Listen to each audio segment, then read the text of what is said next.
पन्नगे च सुरेन्द्रे च कौशिके पाद संस्पृशि निर्विशेष मनस्काय श्री वीरस्वामिने नमः।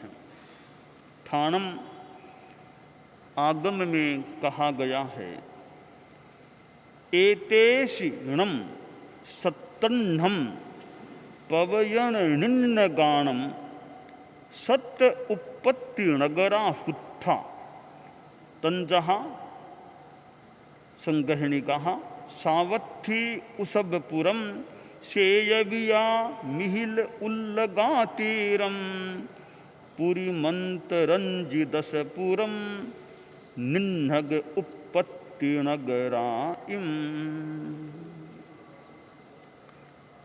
अध्यात्म जगत में आत्मा मानो कि केंद्रीय तत्व है। अगर आत्मा को अलग कर दें, छोड़ दें, फिर अध्यात्म में क्या बचेगा? अध्यात्म निष्प्राण हो जाएगा। आत्मा की अवधारणा है, उसमें आत्मा के भी प्रदेश माने गए हैं, अवयव माने गए हैं। जैसे हमारे शरीर के विभिन्न अवयव हैं, कितनी कोशिकाएं हैं, इस प्रकार आत्मा के भी अवयव हैं। वे अवयव हैं असंख्य, असंख्य प्रदेश आत्मा के अवयव हैं। शरीर में तो हाथ किसी का टूट भी जाए तो एक हाथ, बिना हाथ का भी आदमी चलता फिरता काम करता रह सकता है। हाथ टूट सकता है, अलग हो सकता है, परंतु आत्मा का एक भी प्रदेश टूटकर अलग नहीं हो सकता। शरीर में तो कोई प्लास्टिक आदि सर्जरी भी कर दी जाए, तो ऐसा नहीं कि आत्मा का प्रदेश टूटा दूसरा कोई प्लास्टिक का प्रदेश आत्मा के लगा दे, ऐसा नहीं हो सकता। वो तो चैतन्यमय है। तो हाथ टूट सकता है, शरीर का पांव टूट सकता है, आत्मा का कोई भी अवयव, एक भी प्रदेश टूटकर अलग नहीं गिर सकता। यह विशेष एक बात है कि आत्मा अखंड ही रहती है, उसका खंड खंड नहीं हो सकता। जैसा कि मैंने संभवतः पहले भी कहा था कि छिपकली की पूंछ टूट गई है, वो अलग रह गई, छिपकली इधर, बाकी शरीर इधर चला गया। छिपकली की पूंछ में अभी प्रदेश है आत्मा के, तो ठेठ तक आत्मा के प्रदेशों का तांता है। ऐसा नहीं कि इतने प्रदेश अलग हो गए, ऐसा नहीं। पूरी आत्मा जुड़ी हुई रहती है, बीच में कोई टूटन नहीं हो सकता। यह आत्मा की स्थिति है। तो असंख्य प्रदेश वाली एक आत्मा होती है। प्रवचन निन्नव, भगवान महावीर की विद्यमानता में भी ऐसे साधु हुए जिन्होंने भगवान महावीर के किसी किसी विचार का विरोध किया, अस्वीकार किया, और उनके निर्वाण के बाद भी हुए जिन्होंने भगवान महावीर के अमुक अमुक जैन दर्शन के अमुक अमुक विचार को अस्वीकार किया, अस्वीकार कर दिया था। यूं कुल 7 व्यक्ति नामांकित किए गए हैं जो भगवान महावीर के शासन, भगवान महावीर के दर्शन, विचार के किसी भाग का, किसी एक विचार का अपलाप करने वाले हुए, विरोध करने वाले, अस्वीकार करने वाले हुए। उनमें एक विचारधारा बहुरथ की रही, जिसकी चर्चा मैंने कल जमाली के साथ जो बात बताई थी, वो पहला निन्नव, पहली बात बहुरथ की बात हुई। एक दूसरा विचार जीव प्रादेशिक। जीव प्रादेशिक, जैसा कि मैंने कहा, एक आत्मा के असंख्य प्रदेश हैं, वो संपूर्ण हैं तब वो एक आत्मा होती है। जीव प्रादेशिक की जो विचारधारा है, इस विचारधारा के जो धर्माचार्य या मूल व्यक्ति थे, प्रवर्तक थे, वो थे तिष्यगुप्त। तिष्यगुप्त थे और ऋषभपुर नामक नगर में इस विचारधारा की उत्पत्ति हुई। घटना यों घटी बताई गई है। भगवान महावीर के समय में एक आचार्य वसु एक बार ऋषभपुर में आए। ये ऋषभपुर राजगृह का ही नाम है। राजगृह जो अभी भी राजगृह है, राजगृह का प्राचीन नाम है ऋषभपुर। तो वे आचार्य जी इस राजगृह में आए जिसका प्राचीन नाम ऋषभपुर। उनके साथ उनका शिष्य था जिसका नाम था तिष्यगुप्त। तो आचार्य बड़े ज्ञानी थे, 14 पूर्वी थे आचार्य। 14 पूर्व तो विशाल ज्ञान राशि होती है। तो बड़े ज्ञानी आचार्य थे और तिष्यगुप्त को वाचना देते थे। चूंकि वे 14 पूर्वों के ज्ञानी थे, तो 14 पूर्वों में आत्मप्रवाद, एक पूर्व है आत्मप्रवाद, उसकी वाचना वो अपने शिष्य तिष्यगुप्त को दे रहे थे, पढ़ा रहे थे, बता रहे थे। तो वाचना के दौरान एक प्रसंग आया, भगवान महावीर और गौतम का संवाद उस वाचना के अंतर्गत आया। महावीर गौतम का संवाद उसमें था। तो गौतम ने पूछा भगवान महावीर से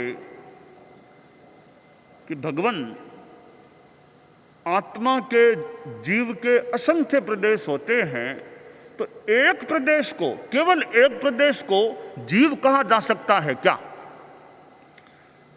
भगवान महावीर ने संवाद में कहा कि नहीं, एक प्रदेश को जीव नहीं कहा जा सकता। कहा 2 प्रदेशों को नहीं, 3 को, 4 को, संख्य प्रदेशों को नहीं कहा जा सकता। और तो क्या, आत्मा के असंख्य प्रदेश हैं, उनमें एक भी कम करके बाकी सब के लिए पूछा जाए कि जीव है क्या, तो भी जीव नहीं है। आत्मा के असंख्य में से एक प्रदेश को भी छोड़कर कल्पना से कोई पूछे कि एक प्रदेश के सिवाय बाकी सारे प्रदेशों को देखो, वो जीव है क्या? भगवान महावीर ने कहा तो भी जीव नहीं है। एक प्रदेश भी कम है तो जीव नहीं है। यह पाठ, यह संवाद तिष्यगुप्त को आचार्य वसु ने पढ़ाया कि यह सिद्धांत है कि एक प्रदेश भी कम हो तो भी सारे अन्य सारे जीव प्रदेशों को भी जीव नहीं कहा जा सकता। यह बात तिष्यगुप्त ने अपने गुरु आचार्य से पढ़ी, सुनी, जानी। तो उसके मन में एक विचार आ गया कि भगवान महावीर क्या कहते हैं संवाद में, जैसा मुझे आचार्य श्री ने बताया है कि एक प्रदेश भी कम हो तो सारे शेष प्रदेश हैं आत्मा के, वे भी जीव नहीं है। इसका मतलब यह है कि एक अंतिम प्रदेश ही जीव है। अंतिम प्रदेश है तो सारा जीव है, अंतिम नहीं तो फिर सारा जीव है ही नहीं।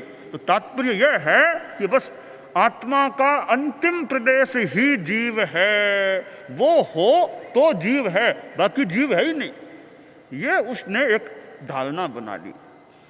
कहा गुरुदेव, ये मैं समझ गया हूं ना कि बस एक अंतिम प्रदेशी जीव है, बाकी जीव नहीं है। अरे ऐसा नहीं, सारे मिलकर जीव हैं, सब मिलकर एक जीव है। नहीं नहीं, आपने कहा था ना कि भगवान महावीर ने कहा कि अंतिम प्रदेश भी छोड़ दो तो भी जीव नहीं, इसका मतलब है अंतिम प्रदेश ही जीव होता है। अरे बोला ऐसा मत, ऐसा नहीं, नहीं नहीं आपने कहा था ना, यही बात है, अंतिम प्रदेश जीव है, बाकी जीव नहीं है। नहीं समझा, नहीं माना, उसका अपना चिंतन दिमाग था।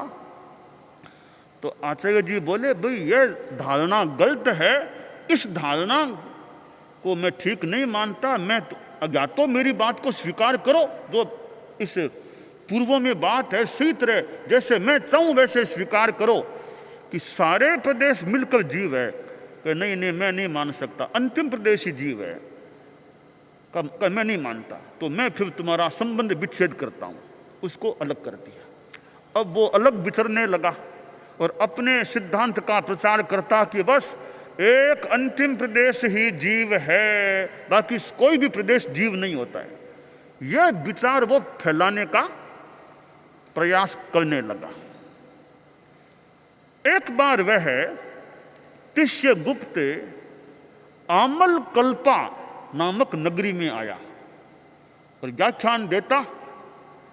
तो वहां श्रमणोपासक मित्रश्री नाम का एक श्रमणोपासक था, श्रावक था। तो वह भी व्याख्यान में गया, और भी लोग व्याख्यान में आए। तो तिष्यगुप्त जी बोले कि देखिए जी, आत्मा के असंख्य प्रदेश की बात है ना, उनमें जीव तो एक अंतिम प्रदेश ही है। मैंने पूर्वों में गुरुजी से पढ़ा था कि अंतिम प्रदेश भी नहीं है तो जीव नहीं। इसका मतलब है आत्मा में असंख्य प्रदेशों में एक प्रदेश ही जीव है, अंतिम प्रदेश जीव है, बाकी सारे जीव नहीं होते हैं। मित्रश्री ने यह बात सुनी कि यह तो महाराज सही बात, भगवान महावीर की बात के अनुकूल नहीं बोल रहे हैं, सिद्धांत विरुद्ध बात बोल रहे हैं। और भी लोग आए थे कि भी बात मित्रश्री का बात तो ठीक नहीं, फिर भी मित्रश्री व्याख्यान में आता। अब ठीक है, किसी को समझाने का प्रयास करना चाहिए, चाहे सैद्धांतिक बात हो चाहे आचार की बात हो। श्रावक का तो काम है भी, अच्छी बात है तो साधु को भी बताए समझाए, क्योंकि श्रावक भी बहुत ऐसी बड़ी बात है कि साधु कोई गलत रास्ते पर जा रहा है, कैसे उसे सही रास्ते पर लाना है। सही रास्ते पर लाने का तरीका भी अपना अपना हो सकता है। कैसे इस साधु को समझाना, एक बच्चे को कैसे समझाना, एक पढ़े लिखे को कैसे समझाना, समझाने के अलग अलग तरीके हो सकते हैं। तो मित्रश्री ने सोचा कि साधु जी को यह बात मैं समझाने का प्रयास करूं कि सिद्धांत के अनुकूल बात नहीं है, आप ठीक नहीं समझ रहे हो, तो इनको तरीके से समझाना है। अमल कल्पा में प्रवास हो रहा था तिष्यगुप्त जी का। एक दिन मित्रश्री आया कि मुनि जी आज हमारे घर में जिम्मनवार है, भोज है, इतना आरंभ समारंभ होगा, हम लोग मान लो खाएंगे, साधु के पात्र में कुछ दान हो जाए तो मैं धन्य हो जाऊंगा। आज मेरे आप घर पधारो, इतना आरंभ समारंभ का मौका, इतनी चीजें बनेगी, तो आपके पात्र में दान दे दूं तो मैं धन्य हो जाऊं। तो ठीक है, देखते हैं जो भी भाषा। तो अब वो तिष्यगुप्त भिक्षा के लिए गया कि इतनी भावना है तो चले, जो भी चले गए और मित्रश्री के वहां पहुंचे। अब मित्रश्री के पास बहुत सारी चीजें थी, बहुत खाद्य चीजें प्रस्तुत की। बात यह चीज है, यह चीज है, यह है, कपड़ा भी है, वो भी है। कहा ठीक है, बोलो क्या, हमारा कृपा कीजिए, कृपा कीजिए, बोलो क्या बनाना क्या देना।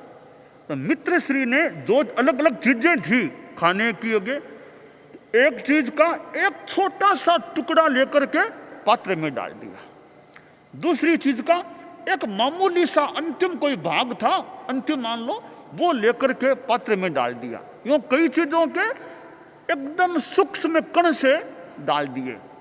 फिर कोई तिनका था, तिनके का एक छोटा सा टुकड़ा डाल दिया। कपड़ा था, कपड़े में एक तार निकाला, एक तार निकाल के साधु जी को दे दिया। तिष्यगुप्त ने सोचा कि यह तो इसने प्राथमिक कोई रस्म अदा की होगी, घर की रस्म इनकी होती होगी, मूल दान तो बाद में देगा। यह तो एक कोई प्राथमिक प्रक्रिया शुरू की होगी, इनके कुल की रीति होगी कि ऐसे अतिथि को दान देना, तो ठीक है, लगता है अब बाद में ज्यादा चीजें वो दान में देगा। तो तिष्यगुप्त प्रतीक्षा में था कि ये इनकी प्रक्रिया पूरी हो गई होगी, अब कब वो मुझे मूल अच्छी मात्रा में चीजों का दान देगा। तो थोड़ा समय बीता, वो जो मित्र श्री था, मधेड़ मंदे महाराज बहुत फिकुत तो आया है, वंदा मीन मंग स्वामी सकारे में समाने में वंदना की, जो भी उनकी विधि होगी वंदना की। आपने बहुत कृपा की, आज मैं धन्य हो गया, आप यहाँ पधारे, मैं कृत पुण्य हो गया, मेरे घर से आपने दान ले लिया, बड़ी कृपा की, बड़ी कृपा की, आप बहुत कृपा की, आप पधारिए, बड़ी कृपा की। यह देखकर यह क्या तरीका है इसका, मैंने सोचा था बाद में और दान देगा, ये तो मुझे विदाई देने लग गया, वरना के लिए विदाई दे रहा है। तो तिष्यगुप्त गुस्से में आ गया कि यह क्या तरीका है आपका, हम भिक्षा के लिए आए, आपने दिया क्या है, एक छोटा सा कण इस चीज का, चावल की एक चावल दे के दिया, तो यह क्या भिक्षा होती है। अच्छी तरह भिक्षा तो आपके कहने से तो मैं आया था, दान क्या दिया, यह क्या किया आपने। तब वो मित्र श्री बोला कि मुनि जी, मैंने आपके सिद्धांत के अनुसार दान दिया है, न कि भगवान महावीर के सिद्धांत के अनुसार दान दिया। आपका जो सिद्धांत है मैंने उसी के अनुरूप आपको दान दिया। कि मेरा क्या सिद्धांत, आपका सिद्धांत है ना कि एक अंतिम प्रदेश ही जीव है, अंतिम प्रदेश ही वास्तविक है, आपका सिद्धांत है। तो मैं भी सोचा आपका सिद्धांत है, तो जैसे यह मिठाई है, तो मैंने सोचा मिठाई का अंतिम कण ही वास्तविक है, वो सब तो बेकार है। तो मैंने अंतिम कण निकाल के, आप देख लीजिए आपके पात्र में वो अंतिम कण, एक चावल का जो ठास भोजन, एक चावल निचला निकाल के जो भी दे दिया, यानी मूल तो एक ही, जैसे आत्मा का एक ही प्रदेश वास्तविक है, तो पदार्थों में भी एक ही हिस्सा वास्तविक है, बाकी तो बेकार होता है। ये मैंने समझ आपकी बात के अनुसार दान दे दिया।